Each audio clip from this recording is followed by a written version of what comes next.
On today's episode of Locked On Avalanche, Joe Sakic and Chris McFarland meet the media, and a coach is fired.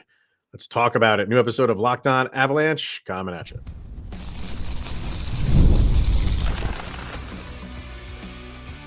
You're Locked On Avalanche, your daily podcast on the Colorado Avalanche. Part of the Locked On Podcast Network. Your team every day. All right, everybody. Welcome to the Locked On Avalanche podcast, part of the Locked On Podcast Network, your team every day. I am your host, Chris Maselli.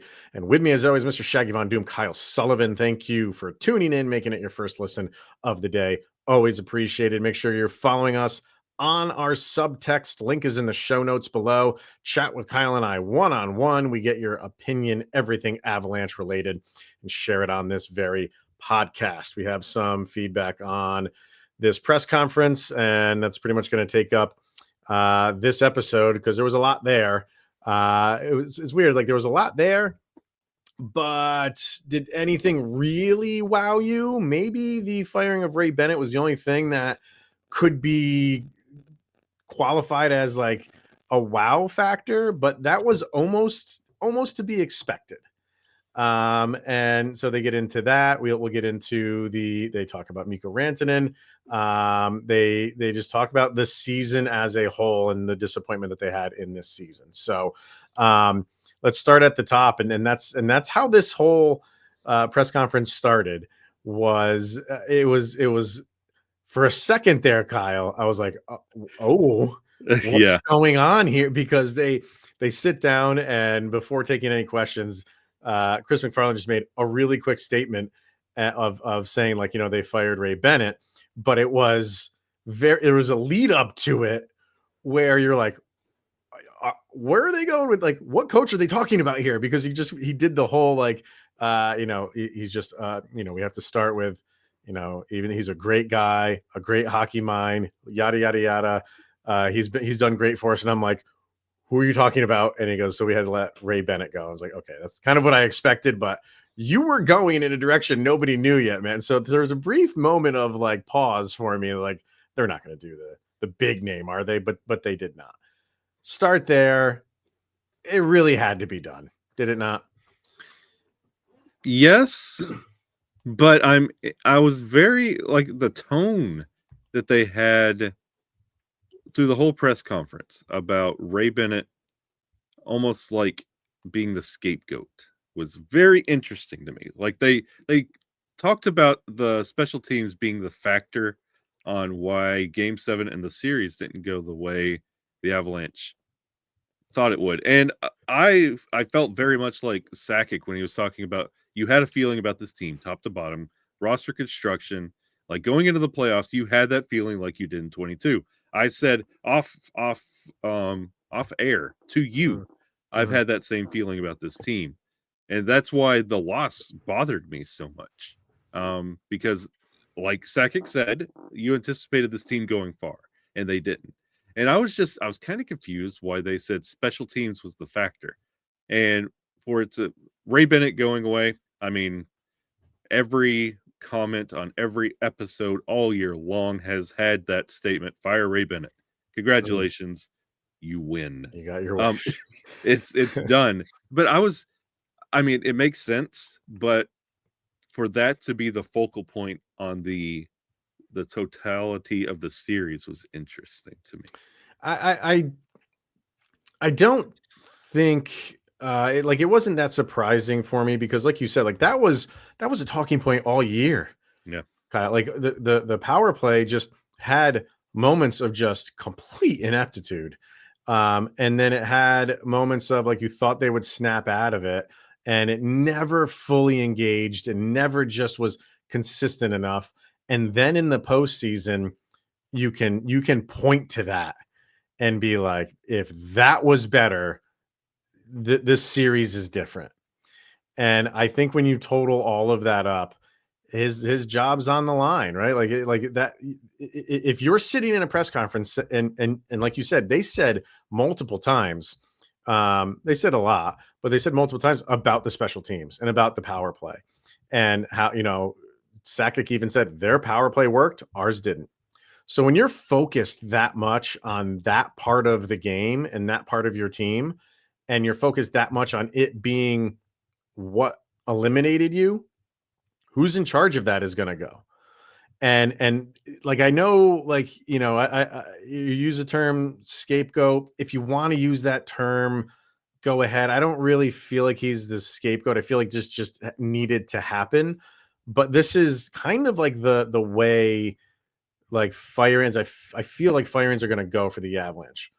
You blame somebody other than the head coach right now, and that's the assistant coaches. And then after that, they're like, you're next in line after that. If you're Jared Bednar. So they even said that he was asked about Bednar, and McFarland said, we have 100% confidence in Jared Bednar. And I believe that. So I think they're going to give him the opportunity. Here's a new coach in terms of the special teams. It's on us being McFarland and Sakic, to find that guy for you and for the team to help that improve. If that doesn't improve, we can't just keep replacing the special teams coach. We might have to go bigger next time and replace everybody. So while he's saying right now, yes, we have 100% faith in Joe Sakic, I believe that's true, but that 100% doesn't last forever. So we'll see where this goes. We'll see who they hire, and we'll see if that improves. And if that improves, like, your power play carries you, it can take you far. And if that can improve, you have to think that, this team in the standings will improve, and in the playoffs next year will improve. So I think they want to give Jared Bednar that aspect of, we're going to, we know it's a problem, and it was a problem all year. We'll try to fix it as best we can and see if that improves anything next year. If it doesn't, we're kind of back here again and talking about it. Yeah, and I want to get to the Bednar thing in a minute. But before we leave Ray Bennett, he was also in control of the forwards. Mhm. And many times we talked over the season that they would just kind of unplug. The power wasn't there. Frustrated, not having their way. The mentality around the forward group, you can attribute that to Ray Bennett as well. So when it comes to the firing, a lot of the problems and concerns that we had with this team about getting the guys fired up, making them just do their job, the shot selection, like, a lot of that does fall on Ray Bennett. And Sakic even mentioned, like, hey, our tank ran out at the wrong time when it came to the production. Like, hey, yeah, this is a Ray Bennett thing, but Nathan McKinnon, Cale Makar, like, these guys are the ones that are playing the game and shooting the puck. And he said, hey, it's on them too. Absolutely. So it went both ways. And a lot of that phrasing, and that's why I said I want to get to the Bednar thing in a minute. And why I said Ray Bennett is a scapegoat, like, it feels like he's the first domino. And now that you've taken care of the Ray Bennett thing, yes, the Bednar concerns will be addressed after. Like, this is a show me year for C-Mac and Jared Bednar. Like, we took care of this problem. If we have more of the same, okay, we took care of Bennett, who's over the forwards in the power play. If we're still having the same like sputtering and offensive woes and the power play still looks the same, then we have to look at other things and other ventures. And, like, when you hear Sakic talk about this team and about the open window on this team, like, they value how this roster is constructed. Sakic said, I would like to run it back with the same team and try it again. Yeah. So they value the roster construction. So you ask, like, what was said? Not much, but a little. There was a lot in the unsaid. Like, they believed in that roster construction. That means, yes, they said we have 100% confidence in Jared Bednar, but this is also Sakic saying we have 100% confidence in C-Mac because we like this roster. So Ray Bennett was the easy move, but if it doesn't work next year, then other pieces that are still there, maybe that's the stinky fish. Yeah. No, that's, I think you hit the nail on the head. Like, Sakic said many times, like, we were excited with this team. We were happy with this team. We liked the job that we did, basically, is what he's saying, and giving the coaching staff a solid team. We felt, he even said it, we felt like we did in 2022. going into the playoffs, and they just didn't get it done. So, and again, there's multiple avenues to go down when you think that. You can think, well, even though we like this team, we like these guys, they just can't do it in the playoffs. Or you have the mindset of a couple different bounces go our way here and there, and we're moving on. And couple the bounces and the puck luck with improved special teams, and that can fix the problems. And you just got the impression in watching them talk about the team, that's the route they're going. You don't get the impression that, nope, we need to start fresh. We need to make a roster overhaul. We need to do all this stuff. You don't get that impression. You get the impression that they like this team, and they're gonna go for it again next year. And it's going to be difficult, and it should be difficult. It's not supposed to be easy. But he made the comment of, everybody loves throwing this. I've heard that the Avalanche window has been closed since 2020. People want to throw that around like every single year that they don't win the cup, and throw out it's another year wasted. Of like I said it yesterday, they're not trying to waste these years. It's just tough to get beyond like where you want to go. It's not an easy thing to do. But they're gonna reload and try it again next year to the best of their ability. But you don't get the impression that they want to blow this thing up. You don't. So yeah, and that's why I want to focus on after the break. I want to talk about Bednar and about the comments on Bednar, because a lot of the unsaid was telling too. All right. Well, yeah, I want to get to that, and I want to bring up McFarland too. There's something I got to mention of him as well. So we got a lot more to get to. We'll talk about that. And obviously they talked about Mikko. So we're going to bring up those comments as well. We'll do all that next. We're going to hear from Wonderful Pistachios, because if you're looking for a snack that is both delicious and nutritious, crack into a good source of protein with Wonderful Pistachios. It's one of the highest protein nuts on the market. Each 1 ounce serving has 6 grams of protein, giving you over 10% of your daily value. Plus, they're packed with fiber and better for you unsaturated fats to help keep you feeling fuller for longer.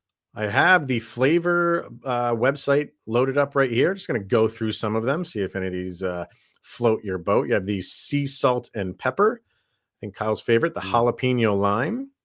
I think that one's for you, right? Number one with that is at the top of your list. The dill pickle one, we talked about that yesterday. Sweet chili, I think I'd like to try that one. The chili roasted, the smoky barbecue, sea salt and vinegar, and my favorite, the honey roasted. No shells for me, sir. Get those shells out of here. No. You are the shell man. Shelly Von Doom, I think they call it. I'm the shell raiser. So get snacking and get cracking with the snack that packs a protein punch. Visit wonderfulpistachios.com right now to learn more. All right. You got things to say about Jared Bednar. There was something I want to bring up on McFarland first, though. Excuse me. And just the fact that he was there led you to believe, like, nope, he's not getting let go.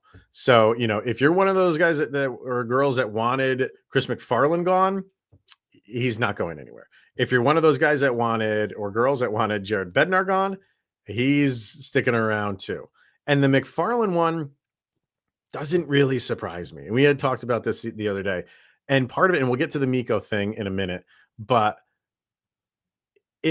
a move of that stature, Chris McFarland is not unilaterally making that move.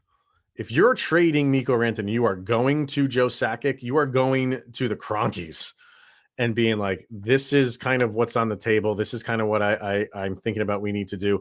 They have to sign off on that. That is not a move where Chris McFarland makes the move and goes to them and be like, oh, by the way, I just did this. That can get you fired. Going to the people above you and having them sign off on it pretty much seals that you're not going to get fired, because they can't then go back and say, we're firing you for that move that we approved when you did it. It can't happen that way. So I didn't really feel like he was going to be fired. But I think just because the way that it ended, people want his head, and there is some validity to that. But we can go into this whole thing again. But he did. If you have to trade him, he did the right thing and moved him to the East Coast. Can't prepare for him moving back to a division rival as quickly as he did, maybe in the offseason if he didn't sign with Carolina, but you can't envision that happening. So I really didn't think McFarland was going to get fired. I think they liked the moves that he made. He did the best he could. And Sakic even said we needed to get deeper. Mm-hmm. And that was a way to get deeper. So they are behind this coaching staff in terms of McFarland and Bednar. But I think we are in the realm of living year to year. Mm-hmm. And it's no longer Bednar and maybe to an extent McFarland. See how this goes out. But because Bednar's been there for so long, and it's not that he's not getting the job done. I mean, people want to say he's not winning cups, fine. But it's just his tenure, the fact that you've been there that long, we're no longer on like, yeah, he's our guy forever. I hate saying it because I love him, but I think we're at the moment of we're going to revisit this and see how the year went. And yes, while you lost in round one, what you did with 49 different roster players this year to be in the position you were, I don't see how you could get rid of them right now. But go ahead. Okay. I'll just lump in my Bednar with McFarland. Yep. I grew up in Alabama. I've seen this kind of move in college football 100 times. There's a problem. You fire an assistant coach and say, this is the source of all of the problems. Things will be fixed. It doesn't happen. And then the next year, when the problems are the same, the head coach is fired. Right. When everybody was saying fire Bednar, fire CMAC, I didn't envision it being an immediate move. Although you did see Rob Blake lose his job in LA. Honestly, that didn't make a lot of sense to me. The Kings kind of outperformed, but then collapsed in the playoffs. Sounds familiar, but I thought he should have at least had one more year. With the CMAC thing and Bednar to both camps, you said they're not going anywhere. I think we are now at the point of yet. Right. We can't speak confidently anymore because you talk and the thing in the press conference that was really getting me that I felt a little uneasy with, and it felt very pointed. Like Sakic was saying, we needed a different voice, and talking about Ray Bennett. Right. And it was a little head scratching because that's correct. You probably did need another voice, but it felt like he was also signaling Bednar in a way. Like this is your warning. Yeah. Like, we're getting rid of this. Like, this was the stinky, nasty, like everything was broken with this guy. We got rid of it. But if the problems continue, we need a new voice at head coach position too, because that voice is also falling flat. And you saw the power play. It wasn't working, but look, this team, when it comes to synergy and getting up for games, like it's not happening anymore. That voice is falling flat. Like it felt to me like Ray Bennett was the scapegoat for all the problems, and CMAC, when it came to the move, like they avoided the Mikko question. They said, we don't want to talk about the details of the deal, like all of that. They both Sakic and CMAC refused to answer questions in detail. Mm-hmm. Because of course they did not anticipate that move happening the way it did. But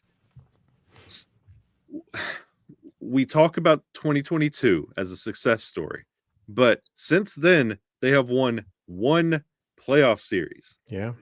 So there's not much success happening in the CMAC world and in the Bednar world. Like, yes, he is a player's coach. The players like him, but do they play for him is the question now. And you're not seeing a lot of that in evidence. So Bennett's out. This next year is going to be very interesting, not just putting a team together, but how this team reacts for both Bednar and what CMAC does putting a team together. Because at the end of next year, I do not feel as confident. If you have another year like this year, I don't think Bednar survives. And I think he, as far as, getting this team up and going on a deep run, like, he knows all that stuff. That's not a mystery to him. That's not a mystery to any coach. Like, what do they say? As soon as you get hired, you're just preparing to get fired. Yep. It's just when that firing comes, you don't know, like, if it's going to be in year 1 or year 10. But everybody everybody thinks that what isn't in the equation is the fix. Everyone thinks that, like, firing Chris McFarland and firing Jared Bednar and bringing in somebody new in those positions will fix everything. Or everybody thinks that, trading for or getting rid of player X or player Y and bringing in another guy will fix everything. And everybody always loves the backup goalie when the starting goalie is not playing good enough, because the backup goalie is somehow going to solve the problem.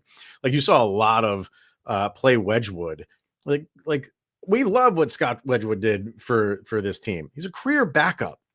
You're really going to throw all your eggs in the basket of anointing him your starter all the time in the playoffs? No, that's not what you do. But the mindset is always the shiny new toy is going to fix everything. Like, and that does not always happen. Like, sometimes it's just, you got to give credit to the other side. And you heard that a lot from specifically Joe Sakic, of giving Dallas credit, but it's not like there is just no easy fix. If there was an easy fix, every single team would do it every single offseason. You know what I mean? So, like, but for the Avalanche, it's the sticking point was the power play and the special teams. So that's what they addressed. And you don't go blowing the entire thing up because you're singularly pointing to that one thing. And like you were saying, we're going to go try to fix that part. And if it doesn't get fixed, then, like we've been saying, like, we're going to have another conversation next year. But you have to let that play out. And you can't just make all these moves. And it's crazy, the comments going on right now of all the people that they all want gone, the players that they want gone. Okay, but, like, that doesn't mean it's just going to miraculously work. How many moves have the Avalanche made this year and every year? They're an active team when it comes to trades and dealings, and it still hasn't worked. Is that Chris McFarland's fault? I don't think it is, because he's going out and making the moves. He's recognizing that there's a problem, and he's going to correct it. It's a bigger issue than just pointing to one singular thing. And that's, but they're doing that with not to cut you off, but they're doing that with the power play and saying, like, we're just going to try to correct these things one at a time. And it's the power play right now. So that's why Bennett's gone. Go ahead. And it doesn't, and like, to close all that, I get what they're saying with the power play, but the power play didn't blow a 2-0 lead in the third period of Game 7. No, but it didn't get it to 3-0. You know what I mean? It didn't get it to 3-0. And the penalty kill didn't keep it at 2-0. I'm just saying, like, if that is their big takeaway, the power play not working, you were up 2-0 in the third period. The power play had nothing to do with that collapse. So Cale Makar's stick did. So I'm just like, yeah, you have a point there, but that's not the full picture. Hockey is a sport where you can't just say this, point to a singular thing and say that will fix it. They're going to try to fix the glaring issue, and then, behind the scenes, do all of the legwork to plug and play the other problems, and just try to bring all of that together for a solid season and a deep run. That's what you got to do. That's what you got to do. So, yes, they talked about Mikko Rantanen, some interesting things said there. And they even talked about a couple prospects. So, like, really the only two prospects left for the Avs. So we'll talk about that stuff. We'll do that next. An award-winning mattress can change your life. I speak from experience. It happened to me. After years of uncomfortable sleeps, I recently switched to Bear Mattress, and the results were instant. Bear Mattress is designed with a focus on recovery, cooling, and pressure relief to upgrade your sleep and improve your overall quality of life. I used to deal with night sweats, but Bear's best-in-class cooling ensures optimal temperature regulation, which prevents overheating and helps me stay comfortable all night long.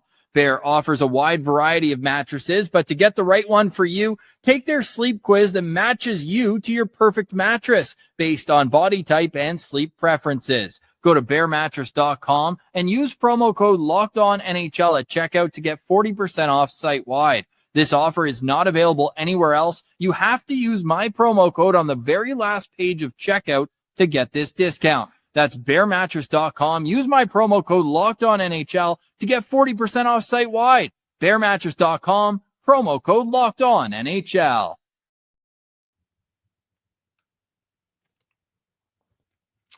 All right. So Mikko Rantanen obviously was brought up in the press conference, and a couple interesting things that I took from that. One was, there's no animosity there with him, but like Joe Sakic didn't say, like, the way he said, I'm paraphrasing, like, the sting of the loss is not because it was Mikko Rantanen who kind of did it to them, but it's that it was like almost self-inflicted wounds. Like, he's like, that's where it hurts more, is that we did it to ourselves, and we had opportunities and we had third period leads, and we let them go. Doesn't matter the player that did it. It's the fact that we could not withstand, the onslaught that eventually came from the opponent. And I can like see that. To me, the Mikko factor plays a role. It just does. I get what Joe Sakic is saying in a way that's kind of like the professional athlete way to take it. Is I don't want to give credit to a particular player. We did it to ourselves. And I've brought this up on the episode, on an episode before, of like, that's the Mariano Rivera way of thinking. Rivera was so set and confident in his skills that if he blew a save, it wasn't because the other guy got the best of him, it's because he didn't make the right pitch. And that's what Joe Sakic is saying. Sure, give Mikko credit, but it's the sting is not because it's him. The sting is because we didn't put that team away. And I can understand that. And I honestly, listening to that press conference, I feel like both Sakic and McFarland were not. I mean, the way they talk about it, I don't think they were pleased they had to make the move. I feel like they wanted to make some kind of resolution, and it just didn't happen. And they thought the easiest thing to do was trade him to the Hurricanes. You won't have to worry about him. Maybe you'll see him in the Stanley Cup. And then it kind of backfired. It's almost like your ex dating your brother. And then you have to see her all the time. And it's just like, oh my, like, I thought you were gone and now you're here.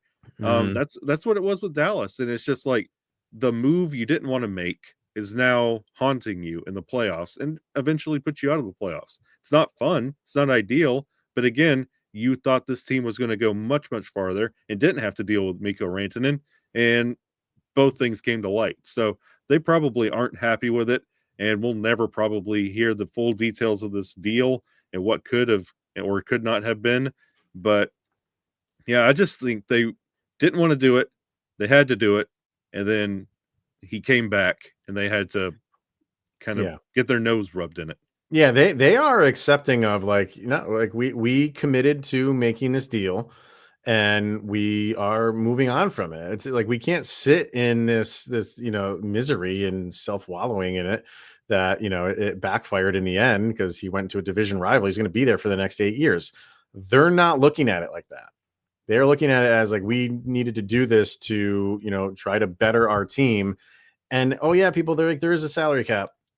And we've said it, like, when the move was made, it was going to be next to impossible to keep Mikko, Nate, and Cale Makar at the numbers that they all want and all deserve. Yeah. There's a lot of different factors here, and the Avs, they have committed to it. And there was a moment where Joe Sakic, he did say, I'm not going to get into like all the fine points and details of it, but he said, referring to the Mikko camp and Mikko agent and all that, he said they know what they wanted. Yeah. That was a slight maybe not even slight dig at the Mikko camp of we were trying and you weren't, is kind of how I took that. But to say, quote, they know what they wanted. Wow. That one stuck with me right there. So take that for what it's worth.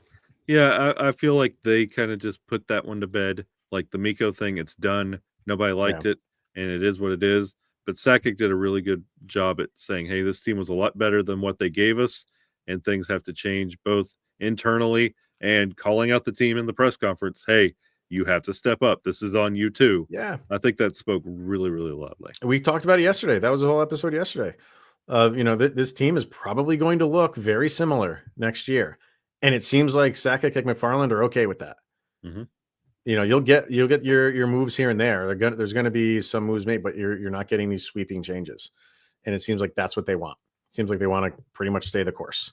Yep. So they did bring up Ilya Nabokov and Mikhail Gulyayev, kind of really their top two prospects right now.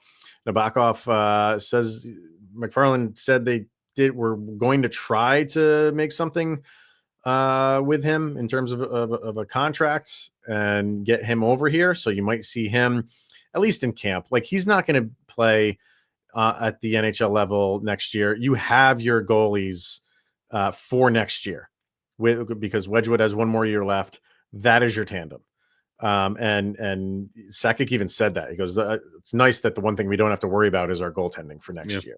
But that's fine. Like Nabokov can come over, go with the Eagles, just get some, reps down there for a year. And then after next year, we can revisit this. But just the fact that they're trying to get him over here, we'll see how that goes. And Gulyayev, really nothing there other than that he just has one more year left where he's playing in the K. And then after that, maybe he'll get over here after that. So those are your two prospects that really, the only two prospects that the Avalanche really are excited about, those two guys. Yeah, and I'm glad you took those as takeaways. I felt like that was just a little bit of just, I don't know, lettuce, like just window dressing. Yeah, I mean, they were asked, so they had to answer. Like, it was like, of course you're going to want to sign Nabokov. Like, why wouldn't you? And then it's like, you better not see him next year. If you see Nabokov playing next year, there are terrible problems that everybody's jobs are in question because, your goalie position's fine and you need him seasoned. You need him to acclimate to the NHL because that is the future of the goalie position. So you need to be very cautious and careful with his development, which is something that you honestly have not done since Cale Makar. So of course you want to take care of that. And Gulyayev, sure, throw that out there. That's great. Let him develop. But you have other Eagles that need to make their step up as well in camp. Sure. And that's I'm going to be focusing on that for sure. Yeah, definitely. Over on subtext, how people chimed in over here. Craig said, seem like they are most concerned about the cap at this point. I totally understand why they got rid of Bennett and the power play was awful. So it makes sense. You always have to be conscious of the salary cap. Yeah, you do. It's part of the reason why Mikko's no longer with the team. And they did talk about it for this year. They talked about it for the following year. That's going to go up even more. So this is not a fly by the seat of your pants job. Like this is a job where you are thinking 2-3 years ahead, maybe even 4 years ahead, depending on where you are in the standings. But that's what the Avs are doing. Yep.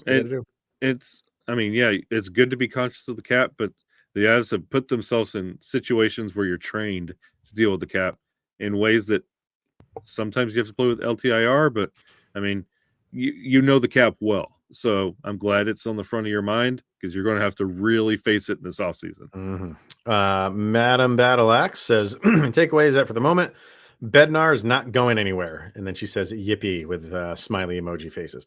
There's a lot of frustration going on in the front office. I think we're going to see some moves during the offseason that will get our attention. I think Sakic is more hands-on than we realize. He's involved. Yeah. He's definitely involved. Like and McFarland was involved when Sakic was the GM. So like these two guys, like they're constantly talking. So yes, Joe Sakic is involved. Go ahead. And he's got a very, like, hearing him talk about the team you feel like he's not just sitting in a box, just like getting reports, like he cares, invested. He's still into this team. So fear not. And then finally, Vargar says it's disappointing that CMAC is still here and going to waste another year of Mac and Makar. He is not a McFarland fan, if you could not tell. But again, I go back to just because bringing in a new guy is not just going to miraculously solve it. Yeah, I'm lukewarm on him, but this is it for both Bednar and CMAC this next year. The magnifying glass is on them. There's no excuses for CMAC, Bednar, and the rest of the team. If you can't step up, the whole Colorado Avalanche. It's going to be a big year, top to bottom, from GM to Jimmy Vesey. It is top. Yeah, if he's there, it's top to bottom. Everybody has to be accounted for because the season after, it could be a completely different Colorado Avalanche team. Well, we'll see, but I'm glad you said the players because I feel like so much is being heaped on, in particular, Chris McFarland, and it's fair to an extent, but like the players got to play. That's where I start. I kind of flip this whole thing. A lot of people go right to the suits and the general manager and the coach. I typically go to the players. Yeah, they're the ones on the field, or they're the ones on the court, or they're the ones that blew the 2-0 lead. Right. Like, so, and you know, that to me, that's where it starts. Yeah. So like you can be mad at Chris McFarland, but I'm not, because like, I like the moves that he makes when he makes them. And I will always say this: if I don't like the move when it's made and it doesn't work out, you have a point. But none of us did that. Like, sure, with the Mikko thing, like that's just a once in a lifetime deal that someone made. But when it happened and you got the return and Martin Nisha started playing well, we were like, okay, we're kind of okay with this right now. The whole like winning the trade thing, you were hearing it was the Avalanche. People were saying the Avalanche won this trade, as crazy as that was early, like the first 2 weeks of that trade. And now that's completely flipped around. Is that Chris McFarland's fault? No, it's the player's fault, in my opinion. And so I can't get on him because he is active. He makes moves. And when something doesn't work, he fixes that too. We saw that with Ryan Johansson. Saw that with Casey Middlestat. He brings guys in. If they don't work, he ships them out. I like that in a general manager of seeing a need, trying to address it. If it doesn't work, you're gone. How can you be mad at that? Yeah, and I get what you're saying, but I also would like to see some stuff hit. I'm definitely. I'm tired of constantly rebooting, like 6 or 7 times. Like, find something that hits and lands and you can stick, like a Lehkonen move, where Lehkonen is a vital piece of this team. Like, I'm tired of everything changing, always talking about 2C, one more defensive piece. Like, it's the same thing year in, year out. I'm tired of it always being different names and then trading them away. I agree with that. Like, you want to have the part where I'm saying, like, bring guys in and it stops there. Yeah. Because they're working. You don't want to ship them out part so quickly. I totally like I get that you're active, but there's a difference in a treadmill and a 4K or a 5K. So, or a Spartan run. So that's what this season seemed like. So, all right. So there you go. Go check out the press conference if you would like to. It's over on their YouTube page. So, so we'll see where we go from there. But who won this game? Did you check the score? No. I'm gonna look it up right now for you, Kyle. The Hurricanes won it in overtime. Who got it? Let me see. Jacob Slavin got it in overtime. Yeah. So there you go. Kyle's Carolina Hurricanes are up 1-0 on the Washington Capitals. It's a nightmare. All right, everyone. That's going to wrap it up for today. Thank you for tuning in, making this your first listen of the day. Always appreciated. He's Mr. Shaggy Von Doom, Kyle Sullivan. I am Chris Maselli. This is the Locked On Avalanche podcast. We'll see you guys tomorrow, where you've made it through another 24 hours. Sidney Crosby's that much closer to being with Colorado Avalanche. They didn't mention him at all in the press conference. I don't know why. For good reason.